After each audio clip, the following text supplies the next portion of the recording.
I've seen a lot of Trump rallies. I've watched a lot. As you guys know, I'm the #1 stan. Okay. I got the hat to prove it. And God, is this not the most insane one? This is somehow the objectively most insane Trump rally he's ever had. We're going to do the Trump rally. We're going to look at some of the highlights from the Trump rally. Yep. So for those of you who don't know, Donald Trump had a rally at Madison Square Garden. Now, why is this important? One, because he's not going to win New York. Why is he doing this rally? He's trying to get a lot of media coverage surrounding the rally.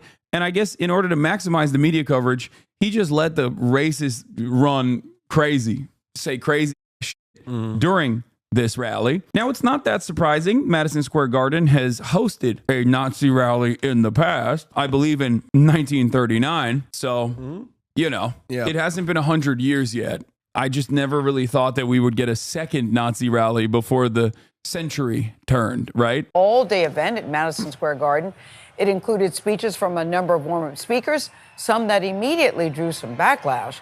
Robert Costa was at the rally. He's with us now in the studio. Wow, so Bob, good friendly. morning to you. It was a very long day. Like, what the f*** is the media? Drew some backlash as if it's like they said, like, they cursed a little bit. They were like Sig Heiling pretty much. Like, what the f***? They were, the rally, at least like the highlights that I saw literally were like virtually Sig Heiling. Okay. It's pretty crazy. We will have the strongest economy, the most secure borders, the safest cities, the most powerful military. Trump took the stage at a jam-packed Madison Square Garden in Manhattan and leaned into his border plan should he win the White House. I will rescue every city and town that has been invaded and conquered. I will launch the largest deportation program in American history. All as he was unleashing harsh attacks on Vice President Harris. No one respects her. No one trusts her. No one takes her seriously. Everyone knows she is a very low IQ individual. With just over a week to go until Election Day, that sentiment was echoed throughout the night by his key allies, who rallied supporters with speeches low IQ over dog the course whistle of there 6 too. hours. Low IQ dog whistle. Is Trump country. From Republican lawmakers, we're going to take this country back, to media personalities like Dr. Phil and Hulk Hogan flexing their support, as well as billionaire Elon Musk. And an introduction, Elon Musk. Okay, they would... Can I be clear? If he wasn't like some like Trump grifter, they would all be calling him the F-slur. Oh, dude, yeah. And they probably still are secretly. Nah, it doesn't matter. You can be the grossest, sweatiest loser as long as you say the words, as long as you say that you love Trump, you love daddy, they will idolize you. That is the thing about right-wingers in general. The thing about right-wingers in general is that like they don't give a they literally just need to hear those words, okay? They need to hear Trump is right, immigrant bad, black person low IQ, and they'll be like, all right, great, you're with me. Yeah, you're on the dude, team. It's so bad. This can't be good for him, right? Are there people out there that don't find this so painful? I think people... I struggle to find words in the English language to describe like the level of ick and the level of just I can't describe it, because no word in the language does it really justice to what I feel when I see him and what I see him do. Dude, this was insane. Like, no, I know. The USA, like, how do you fuck up a USA chant, dude? How do you fuck this up? USA, USA, USA, USA, USA, USA, USA. Yeah. How does that go? USA. Cool. Look at me, I'm cool. USA, everybody. Come on, everybody. It's like, dude, what the f? So dude, cool. Dude, please go on the first one-way trip to Mars, please. Just never to return. Dude. Oh my God, dude. I hate him so much. Dude. I don't know. Like at least Trump has like redeeming qualities in terms of like being telegenic, like being kind of funny at times. Like Elon Musk has nothing. I don't know who I hate more. I think I hate Elon Musk more. I might hate him more. Oh, 100%. He is like, Like, it's just. He is also not dissimilar to Donald Trump, like a ginormous con man too. I'm dark MAGA, but also dork MAGA. You can't even laugh at him because he's such a loser. You can't laugh at him. Hasan jealous because Elon has more money. True. USA!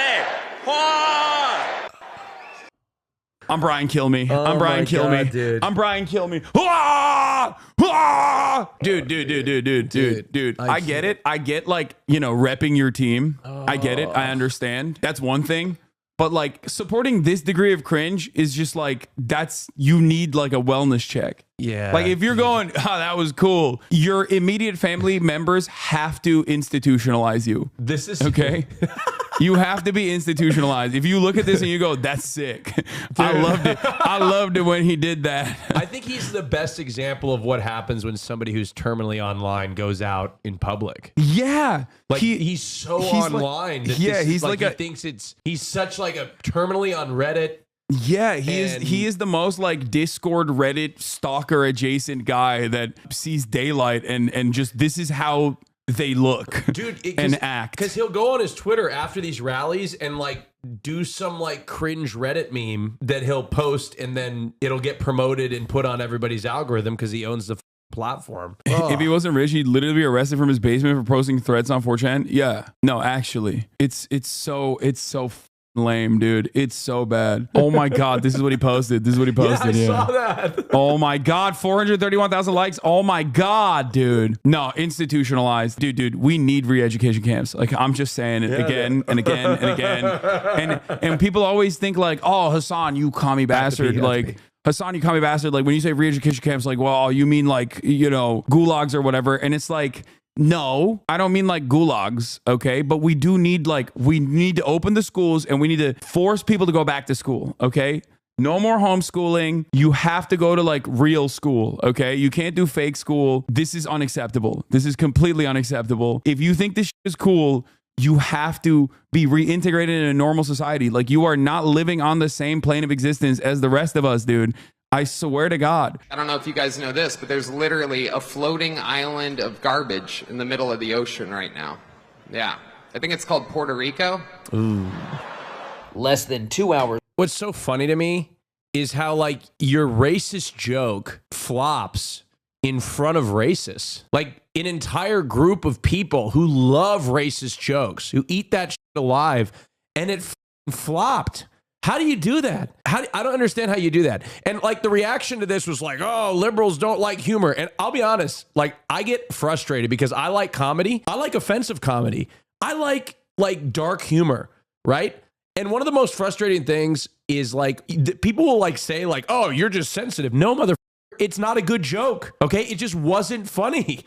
Like, it's not creative. It's just racist. The thing is, as someone who is also a comedy enjoyer myself, and does not mind like edgy humor, I myself participate in edgy humor, and I get quote unquote canceled for it all the goddamn time by Republicans who get very upset all of a sudden. And someone who has had a ton of comedians who also participate in edgy humor on his broadcast. The thing that really frustrates me is that as someone who is not a comedian, who could never be a comedian, I still have, like, in a very nerdy way, followed the process of comedy, like how you make a joke, how you structure a joke, and how you write your material, how you test out your material. And the issue is that kind of humor is super bottom of the barrel. Like, it's hack material.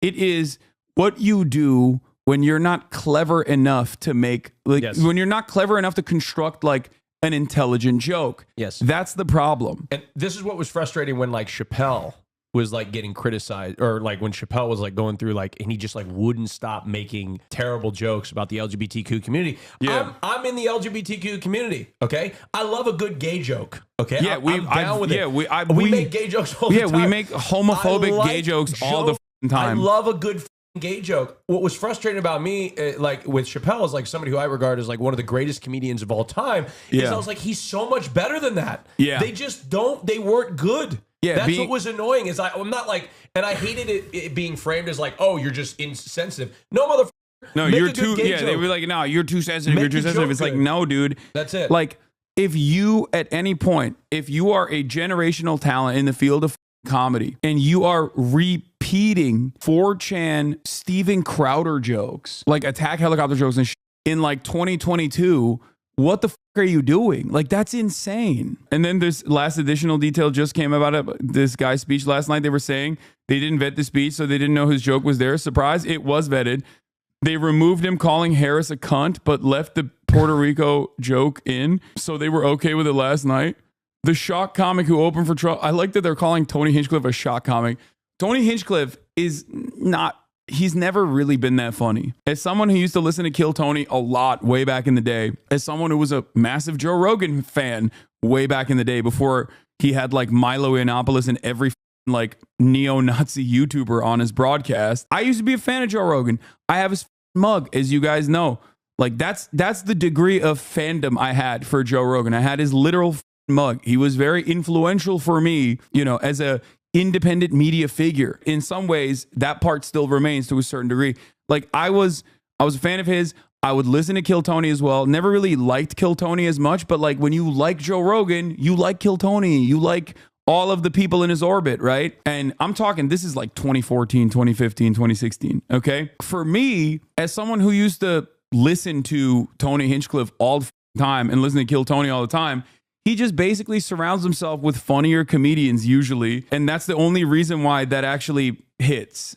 That's his method. His method is be in Joe Rogan's orbit early on and then be able to get like funnier comics to actually rip apart someone's stand-up material before they've ever actually tested it out. That's it. That was the thing that Tony Hinchcliffe brought to the table. He has never been funny personally. He's never been that funny. Shock comedy is like you can do it if like you structure the joke in a way. And I'm not a comedian either, but like no, I mean there's a way to do it. Yeah, the thing about shock comedy is that like shock comedy is usually very hack unless you do it really well. And there's not a lot of people that do it really well. You have like Anthony Jeselnik, you have Daniel Tosh maybe to a certain degree, but like beyond that, it's not very like Norm obviously was Norm Macdonald was good at it, but like most of the greats in terms of shock comedy are like Andrew Dice Clay. And Andrew Dice Clay overall not very good. Like he's not. I think that's what the problem is that like people remember them as like comedy greats, but if you actually look at their material, it's like like it's kind of hack. And the actual comedy greats like George Carlin have actually directly called that out, as a matter of fact. I would defend to the death his right to do everything he does. The thing that I find unusual, and it's not a criticism so much, but his targets are underdogs. And comedy traditionally has picked on people in power, people who abuse their power. Women and gays and immigrants are kind of, to my way of thinking, underdogs. And, he ought to be careful because he's Jewish. And a lot of the people who want to pick on these kind of groups, the Jews are on that list a little further. You got women, gays, gypsies, blah, blah, blah, and then suddenly you find Jews. And Andrew, suddenly Andrew's arrested. Yeah, so, I mean, obviously he should do what he wants. And why does he get away with it, do you think, then? Well, we have never laughed at jokes about the Well, poor. he's appealing. I think he's appealing largely. I think his core audience are young white males who are threatened by these groups. I think a lot of these guys aren't sure of their manhood because that's a problem when you're going in through adolescence. I think he's talking about Andrew Dice Clay here, actually, if I'm not mistaken. He's talking about Andrew Dice Clay, right? Am I really? Could I be? I hope I'm not one of them. And the women who assert themselves and are competent are a threat to these men, and so are immigrants in terms of jobs and so that's why we as an audience then will laugh. You say we. I don't think you're. No. But I think you're collective we. I think that's what is at the core of that experience that takes place in these arenas. Is a certain, a sharing of anger and rage at these targets. And I'm sure Andrew isn't that angry at them. I'm sure he's playing it as a comic. I've said this time and time again. Okay, it's the Hannah Gadsby effect. A lot of comedians basically do Hannah Gadsby, but on the opposite side of the political spectrum, where they're not doing comedy, they're not looking for laughter, they're looking for applause. And the moment that you stop looking for laughter and you start chasing applause breaks, you're basically doing a TED Talk. You're not doing stand-up, you're doing a goddamn TED Talk, okay? And that is, in my opinion, comedy poison. That's why I despise Bill Maher and love Bill Burr. right? Bill Maher does it all the time, every night, every time he goes on a show, he does the exact same Jeselnik on Shock Comics. All these comics now, it's like almost the point is to get in trouble. It's like, why are you giving me I'm a comic, I'm allowed to say whatever I want. That's wrong, as far as I'm concerned. Art. Oh, wait, say it again so I don't miss it. People think like, oh, as a comic, your job is to get in trouble. And so, but they don't want to get yelled at. It's like, it's okay to make people mad, but they don't want any pushback. And I think that's wrong. As a comedian, you want to make people laugh. This is a quote attributed to Andy Warhol that I love. It's just, art is getting away with it. You know, if you put out a special and everyone's pissed, like, you didn't get away with it. You know, you need to make everyone laugh that they're like, yeah, you talked about some fucked up stuff, but we're all happy. That's actually brilliant. That's art. Yeah, it's true. And like, it's hack. It's hack. Yeah. And the funniest thing is, or the craziest thing is, I think that is the hardest type of joke to make work, which is why I think like Nick Mullins, some of his best material is directly in that realm. He has the capacity to make some of the most like unacceptable, inappropriate things work because he's very funny. A lot of these guys, on the other hand, can't do that. Mark Maron put out a whole statement, my woke king. He wrote, the anti-woke flank of the new fascism is being driven almost exclusively by comics, my peers. Whether or not they are self-serving or true believers of new fascism is unimportant. They are the movement. Whether they see themselves as acolytes or just comics doesn't matter. Whether they are driven by the idea that what they are fighting for a free speech issue or whether they are truly morally bankrupt racists doesn't matter. They are part of the public face of a fascist political movement that seeks to destroy the democratic idea. When comedians with podcasts have shameless, self-proclaimed white supremacists and fascists on their show to joke around like they are just entertainers or even just politicians, all it does is humanize and normalize fascism. When someone uses their platform for that reason, they are facilitating anti-American sentiment and promoting violent autocracy. It's a good take. You won't be surprised to find out there's Tony bits about Palestine that's just as bad. Palestine, we're all thinking the same thing. Settle your stuff already. Best out of 3. Rock, paper, scissors. You know the Palestinians are going to throw rock every time. But you also know the Jews have a hard time throwing that paper. You know what I'm saying? Oh, it's so bad. It's so bad. Oh, no. Oh, no. Oh, no, brother. Go back. Go back to the writing room, dude. Tony's other racist joke. Heck yeah. It's a cool black guy with a thing on his head. What the hell is that? A lampshade? Look at this guy. Oh, my goodness. Wow. I'm just kidding. That's one of my buddies. He had a Halloween party last night. We had fun. We carved watermelons together. It was awesome.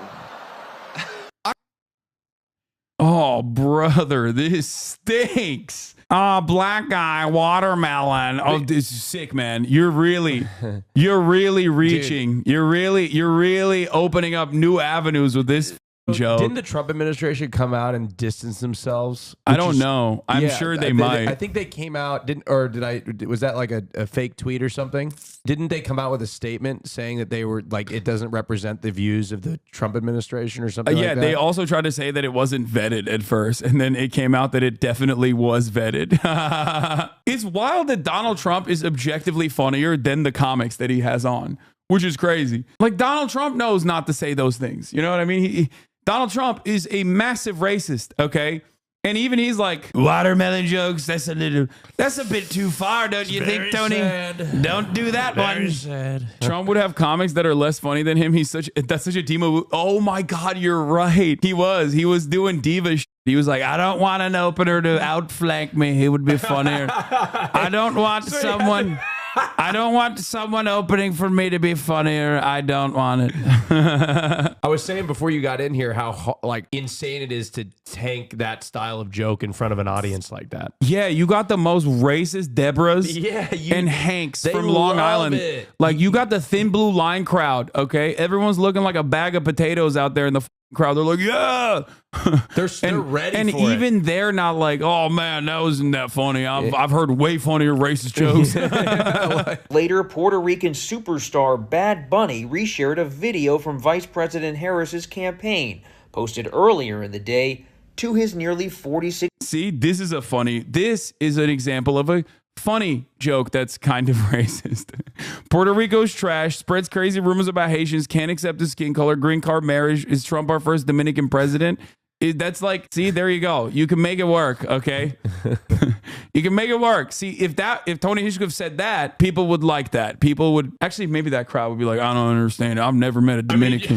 I didn't get the joke, and I didn't get it, and that was a little too highbrow for me. Yeah, see, okay, well, see, I've been that. That is a good joke. That is actually a good joke. All right, okay. I mean like this. I welcome migrants to the United States of America with open arms. And by open arms, I mean like this.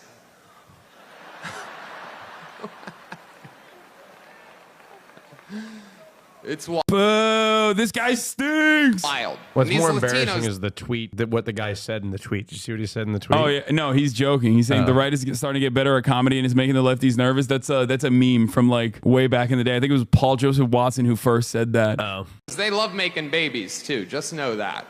What? It's wild. And these Latinos, they love making babies, too. Just know that. They do. They do. There's no pulling out. They don't do that. They come inside, just like they did to our country. Dude, this is really bad, man. Like, this is really bad. Like, I don't know how. This would bomb at like a small comedy club. Like, okay, I'm okay. Are you ready? Bad. Five head take.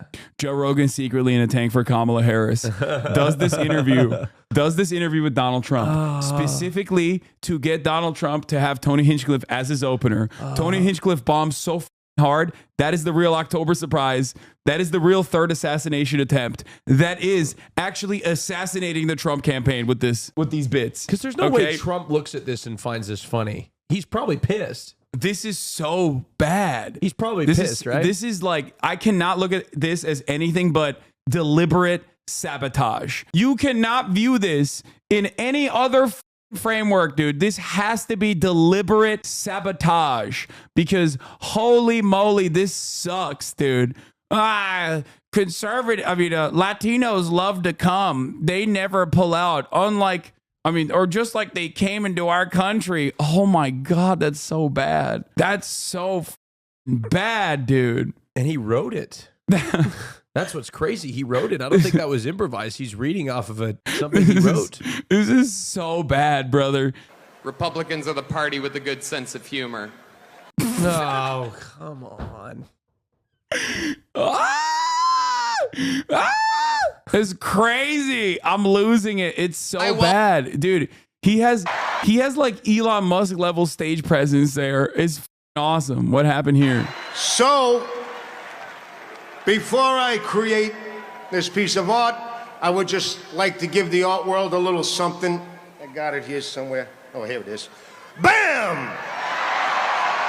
What the f is this guy? Who the hell is he? What is this guy? Okay, I need to see more. I need to watch the whole rally, dude. I think this rally is just like wall to wall fantastic. Bam! How you doing? F you. I'm the painter.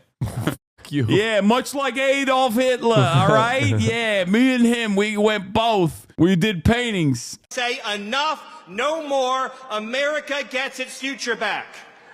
And what?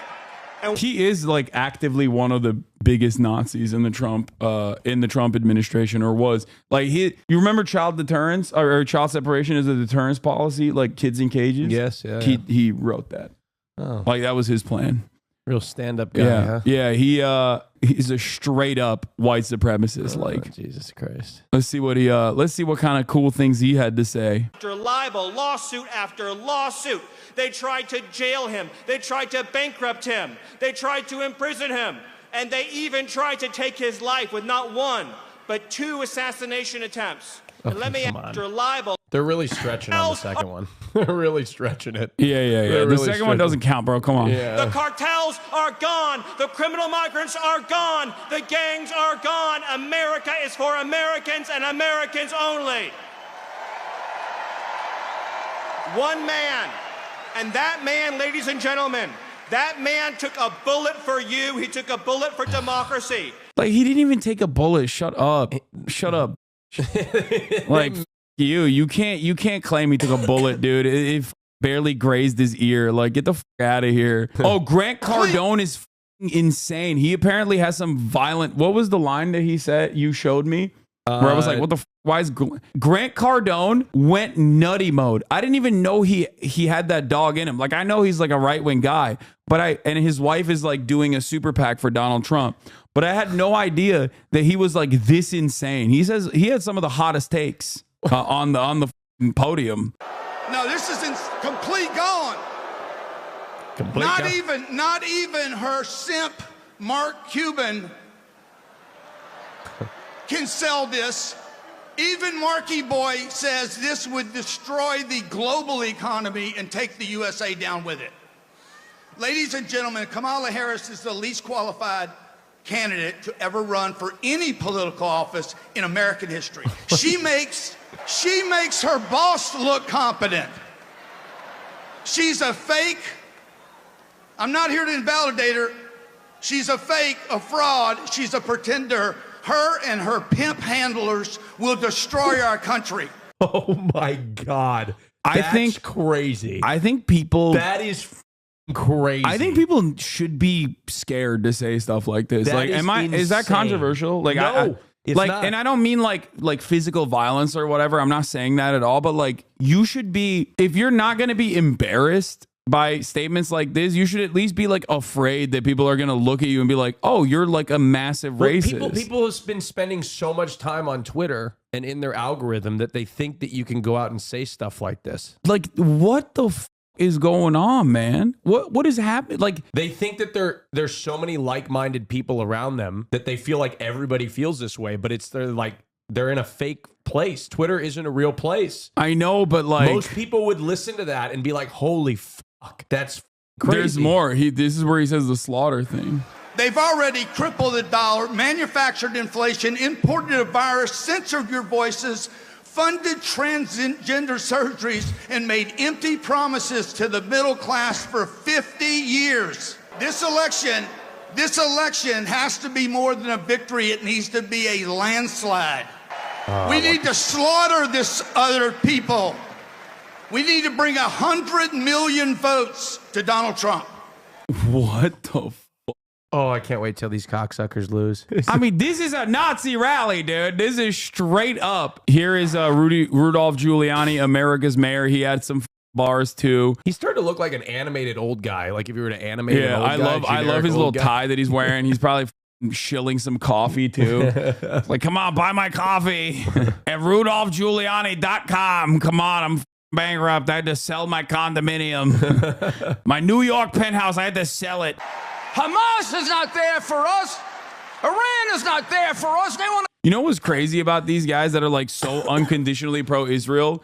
They also are like unimaginably anti-Semitic. Remember when remember Rudolph Giuliani? He was like, he said a whole bunch of shit about Jewish people. Let me see if I can find some of his choice words, okay? Giuliani maligns Jews and women in transcript filed in harassment case. Jesus Christ. He had like a really funny line about the Red Sea. I love that one. That was actually kind of funny. Transcript cut out there. It was not clear whether Giuliani elaborated. In another portion, he engaged in a derisive discussion of the size of Jewish men's genitals. Mr. Kelton wrote in a filing accompanying the transcripts that they were replete with provably false assertions. Jews, he says, they want to go through that friggin' Passover all the time. Man, oh man, get over the Passover. It was like 3,000 years ago. Okay, the Red Sea parted. Big deal. Not the first time that happened. That is the funniest thing to say about Moses. First of all, not only does this assume Moses did actually part the Red Sea, okay? Like physically he did that. That was a real thing that occurred. But also that it is actually something that has happened multiple times. You can't write that. That's funnier than anything Tony Hinchcliffe has ever said in his entire life. Okay. Oh, big deal. It's happened multiple times. It's so commonplace. Didn't he say something about Italian dicks versus Jewish dicks? Yeah, he did. He said that Jewish men have small penises, but Italian men have big penises or something like that too. Hamas is not there for us. Iran is not there for us. They want to kill us. And the Palestinians are taught to kill us at 2 years old. They won't. Like it's so insane that he's saying this. When you remove the context of it, you're like, wow, that's an unimaginably racist thing to say. But it's You want a drink or anything, fries? it's also funny. Like the idea that a group of individuals like Palestinians are taught to kill Americans at the age of 2 is such a funny line. I'm sorry. No fries, I can't take it seriously. They're learning to kill Americans at 2 years old. What the won't let a Palestinian in Jordan. They won't let a Palestinian in Egypt. And Harris That's also ridiculous. Half of the Jordanian population is Palestinian. wants to bring them to you. They may have good people. I'm sorry, I don't take a risk with people that are taught to kill Americans at 2. I'm on the side of Israel. Why is he so like beholden to that line that they like? Who told him this? Did he not think about this? Like, has he not had a 2-year-old child at a certain point? Like, he has children. He knows what a 2-year-old does. 2-year-olds are like pissing in their pants and like, what do you mean? Like, why 2? Why didn't he just say like, oh, they learn to hate America by the time they become teenagers or some like? Why specifically to? Because he repeats it again. Because he's like, specifically at the age of 2, Palestinians learn to hate America. You're on the side of Israel. Donald Trump's on the side of Israel. And they're on the side of the terrorists. Yeah, America first, by the way. Oh, this one was crazy too. This guy's out of his mind. We'll get to that in a second. Hold on. We did the slaughter one. Now they're trying to kill him. They called Kamala Harris the Antichrist, the devil. Contrast between Harris event in Philadelphia. Byron Donalds comes out to John Cena music. Mike Johnson lies that the Democrats are full on Marxism. This is not your father's Democratic Party. They are now full on to Marxism and socialism. They don't envision for us to save the founding principles and the greatest nation in the history of the world. Doesn't this guy monitor his son's porn usage? Yeah, he does. Oh, yeah, that's the normal guy, by the way. Gotcha, yeah.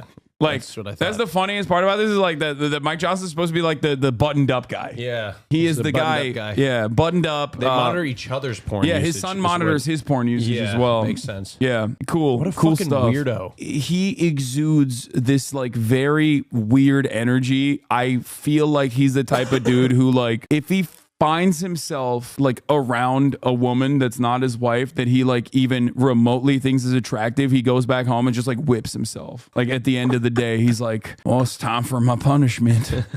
Like, I don't know why. I'm almost certain of it. I like, it's just, that is exactly the vibes that he puts out. He probably calls it. Yeah, he probably calls her to tell her too. Yeah, that he found somebody else attractive. You know, he is definitely a self-flagellator. Yes. What they envision for us is that we would be some sort of European-style Marxist borderless utopia. We all know that's a dangerous fool's errand. European style. Yeah, European. Yeah.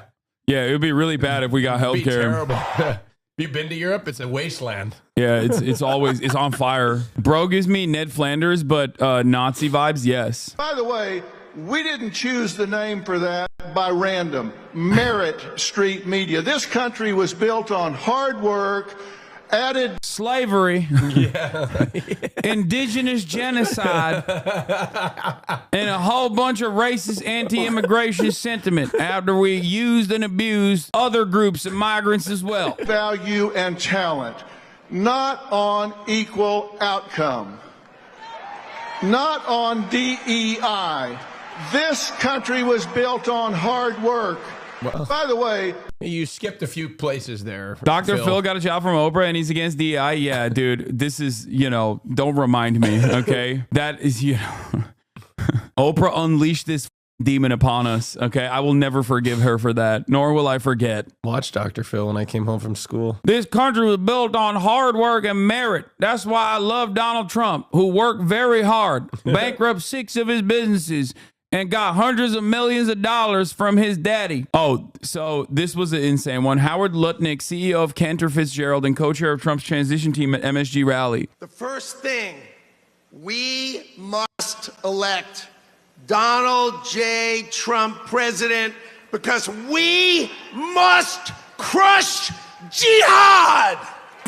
What year is it? It's nuts. It's nuts.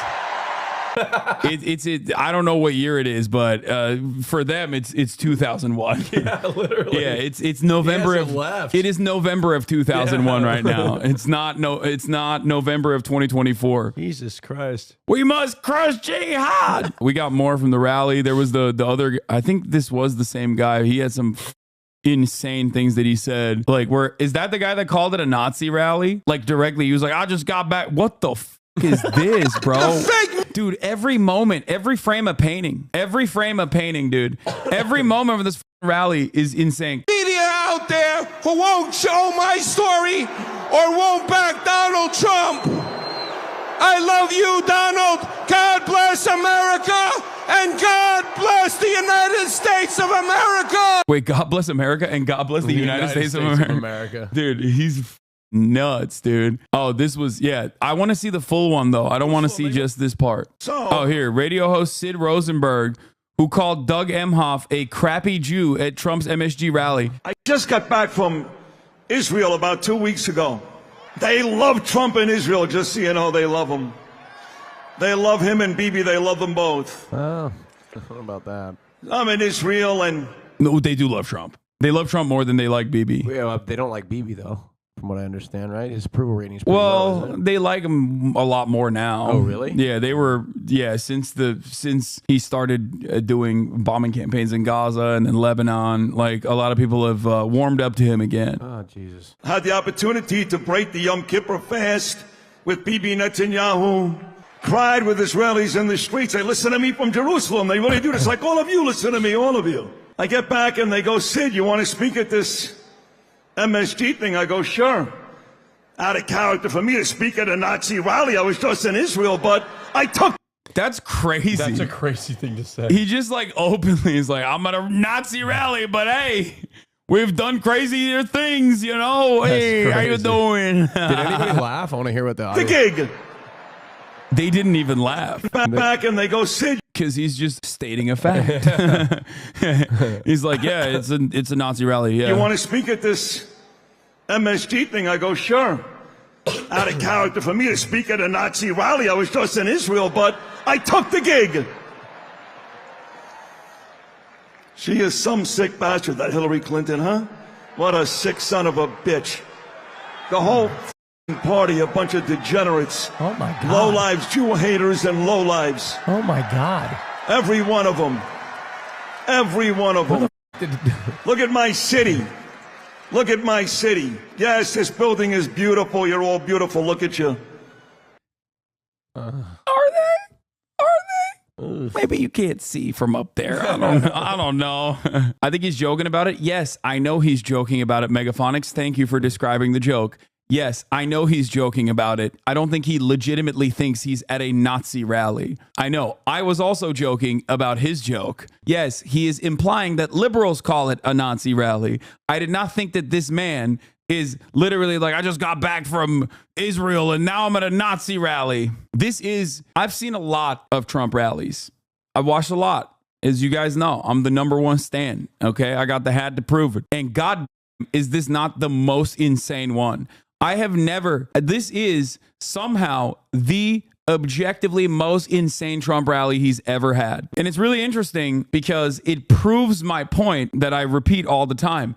There is nothing more nutty than a right-wing Republican in a blue enclave, okay? Like in a blue state. They are straight piping Nazi ideology. Like these guys are unironically more insane than conservatives in Texas, more insane than conservatives in Arkansas. They are the backbone. They are the most likely to be the brown shirts. They'll never do it, but, because they're too fat and lazy, but they are the guys. They are the ones who are, like, primed ideologically. But you can't walk outside past about 10 o'clock at night here. If you're a pretty woman, like my beautiful wife Danielle out there somewhere, you get punched across the face. Just for walking down the street. Look, hold on. Yeah. Can I say something? Yeah, people are there's an epidemic of face punching. Y'all, I am the most skittish person when it comes to walking in cities. You know this. Yes. Tell them. I've talked about it quite frequently. Yeah, how skittish I am. Austin is. I was actually talking to him about this as well earlier this morning. I was telling him about how like you showed me. The conversation that we had when we heard firecrackers outside, and then you heard like cop cars and.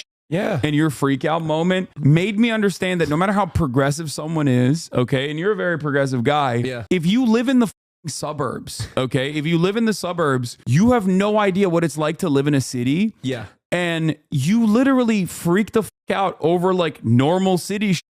This man heard firecrackers and then heard like first responders like passing by. He heard like sirens. It was a cop siren. And he freaked the out. He was like, oh my God, I got to get on my like Nextdoor app or whatever, Citizen app to see what the fuck's going on. And it's like, I've grown up in such privilege that I don't even know what a gunshot sounds like. But also I was trying to explain to him like, dude, I live in a city. Yeah. Like this is the most normal thing. Like this is not unique at all. Like hearing police sirens is the most normal thing. You hear it 1,000 times a day. So my point is, what Hasan says is the ridiculousness of what this guy said. I went to New York City and I was walking around smoking a joint in like at nighttime, like just freely walking around on the streets. New York City at night is a beautiful place to walk around. Yeah, dude. It's not granted, like I don't think you should walk alone anywhere, right? No matter what. No, you're fine. You're fine everywhere. Right, so maybe that's my suburban side coming out. You're fine everywhere, especially in cities. You're surrounded by other people. I think you should be safe, and I think you should walk in pairs. I think that's a good thing to do. I think you should definitely.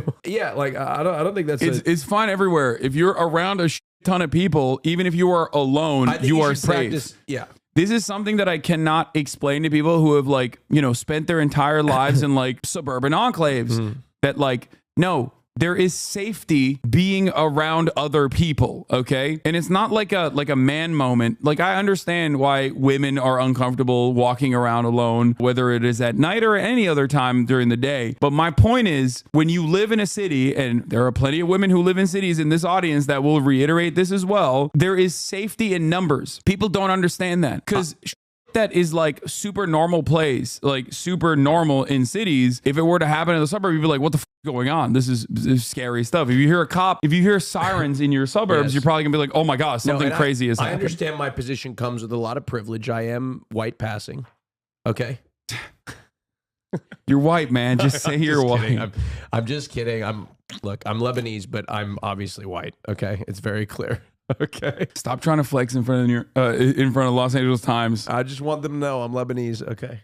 Yeah. There is like if you've grown up in cities, if you ever lived in a city, then you know that there is a level of safety provided to you by being around other people. Okay, that's it. And most people don't recognize that, and they mistake like a lot of the other things that happen when you live around a fuck ton of people, like the increased presence of crime, for example, and they mistake that for like bedlam. Hasan missed Rudy's best moment. There's no place in America the president shouldn't be able to come. What? Shouldn't be able to come? That's weird. Okay. Now I know why he ran for president. Yeah, he wanted to come everywhere in America. He's going for the Gooner vote, dude. What is happening in the world, dude? Tucker Carlson has some choice moments as well. Play these clips. I got There's not one moment I've ever been with him off camera where he's spending his time grousing about people he hates. Ever. He's talking about the people and the country he loves in his private time. Wait, we all see him in his private time. He's tweeting about people that he hates. What are you talking about? Trust me. And people know. Oh, yeah, Tucker, in a we're going to country trust that's you. been taken over. Isn't this the same guy that came out with a story about how Obama was gay and interviewed the guy that allegedly had sex with him? Oh, come the f on. Trust you? Give me a break. By a leadership class that actually despises them and their values and their history and their culture and their customs, really hates them to the point that it's trying to replace them. Tucker Carlson with one of the most shameless comments of all time. The liberation has to wait. In the deepest and truest sense. And the liberation he has brought to us is the liberation from the obligation to tell lies. Donald Trump has made it possible for the rest of us to tell the truth about the world around us. Oh, this is about him being racist. Like he's saying, you know, the dog whistles are off, so we can just be honest. He's not wrong. I mean, Donald Trump did unshackle the unrestricted racist sentiment, especially towards immigrants. And it comes from the same exact place of anti-black white supremacy as well. It's the exact same type of white supremacy. I mean, this entire rally is proof of that. This entire rally has been proof of that exact sentiment. And that's the single most liberating thing you can do for people. If you want to enslave people, if you want to degrade them, force them to tell lies. And they have. They force make coffee great again. Trump Gold Blend on the side. That's what makes it even funnier. us to lie about everything at gunpoint, effectively. They put people in prison for refusing to lie. And not just the obvious lies that men can become women or Vladimir Putin blew up the Nord Stream pipeline. No, honestly, he did. January 6th was an insurrection. They were unarmed, but it was very insurrection-y. Not even the obvious ones, but the big lie. You know what the big lie is? The big lie is that they're impressive. That's not sure if you were going to cover it, but the celebrity endorsements during this rally were unplanned. J-Lo, Ricky Martin, especially Bad Bunny came out of nowhere in reaction to this rally. Lopez? Yeah, the Harris campaign was shocked by the Bad Bunny one. The Wine Mom and Latino Mom groups are talking about this, and Ricky Martin, Ricky Martin, HasanAbi head, as you know, endorsed Kamala Harris. Wait, hold on. J-Lo endorsed Trump? No, dude. Bad Bunny, Ricky Martin, J-Lo endorsed Kamala Harris during this rally. Oh, I thought they came out. I was like, J-Lo? Yeah. They brought J-Lo out here? Harris campers seeing the Puerto Rican stuff break through like nothing in the cycle yet. Yeah, of course, because it was an unrestricted, unhinged act of racism, dude. These guys got way too comfortable in their Twitter bubbles thinking that they could just, once again, do the same thing that they do all the time when they go on debate stages in front of like 50 million people, 60 million people, and say like Haitians are eating cats and dogs. And people go, ugh, what? That's kind of weird. I keep repeating to you guys something that you don't trust me on because we watch so much like racist Republican shit every day. And I think it breaks our brains too, where we think like everyone thinks like this. And I keep trying to explain to you, there is a level of permissible bigotry.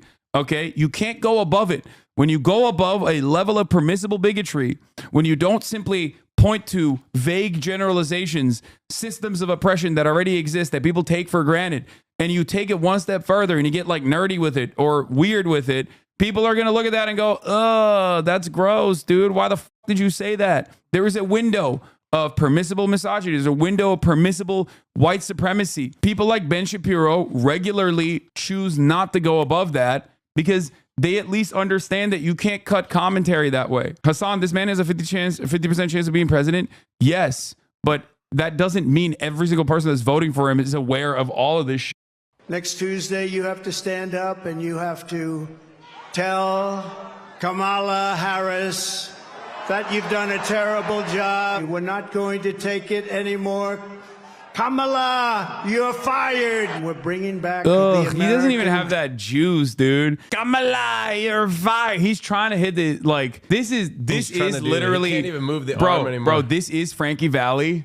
Oh, yeah. On stage with the microphone. He's like, like mouthing the words. He's lip-syncing his rallies. Yeah. Kamala, you are fired. Like, come on, dude. You fell off, big dog. No juice. No, but when I say he's lost the sauce, he's lost the juice. Like even that, like we're gonna say Kamala, you're fired. Like we get it, man. That's your line. Like we get it. You're trying to do your hits, and it's just like it sucks. Dream. And it doesn't hit the bring same. it back at the highest level that you've ever seen. We're seeing historic levels of support among our black population, Hispanic population, and our Asian population. I've got a hot take. So Jews and Muslims. I wouldn't be surprised when the exit polls show up that Kamala didn't really lose that much support amongst that community. Yeah, that's most likely what's going to happen. Like, yes, it's kind of it's not going to be 20%. It's not going to be 20%. It's the same idea that the Democrat. It's the liberal version of like a bunch of Republicans are going to vote for Kamala Harris, right? Remember how a bunch of Democrats are like, "Oh, you're not counting all the Republicans that are going to vote for it." Yeah. No, they're not going to vote Yeah. for. They're all going to vote for him. You know what I mean? It's like that version. No, you're I think you're right on that. I think you're right. Like I don't think like she may lose a percentage or two, but I don't think it's going to be 20%. That's insane. Yeah, no. No shot. And I'll even go I'll come up with a hotter take. What she loses in black men, she'll make up in black women in turnout. Maybe. I do think that the hyper focus on black men from liberals too is just like not only annoying, but also stupid when white men who are also non-college educated are going by massive percentages to Donald Trump and have always gone by massive percentages to Donald Trump. Like a marginal shift in the other direction for black men without a college degree is so inconsequential. And it really frustrates me that this is like a major point of contention. And they're really doing a job, and we're going to turn this country around. You know, with me, we got to get the congressmen elected, and we got to get the senators elected, because we can take the Senate pretty easily. And I think with our little secret, we're going to do really well with the House, right? Our little secret is having a big impact. He and I have a secret. What does that mean? What does that mean? What is he spelling? Trump hinting at a secret with Mike Johnson to be revealed post-election. Clearest indication yet that if Trump loses, the plan is to sow enough doubt about election results in key states that the House can declare a contingent election and proclaim Trump the victor. Is that even possible? Anything is possible, baby. Anything is possible. That's why I'm saying like I don't think there's a January 6th style situation likely, but like I feel like that's not going to stop them from trying. Oh, hell no.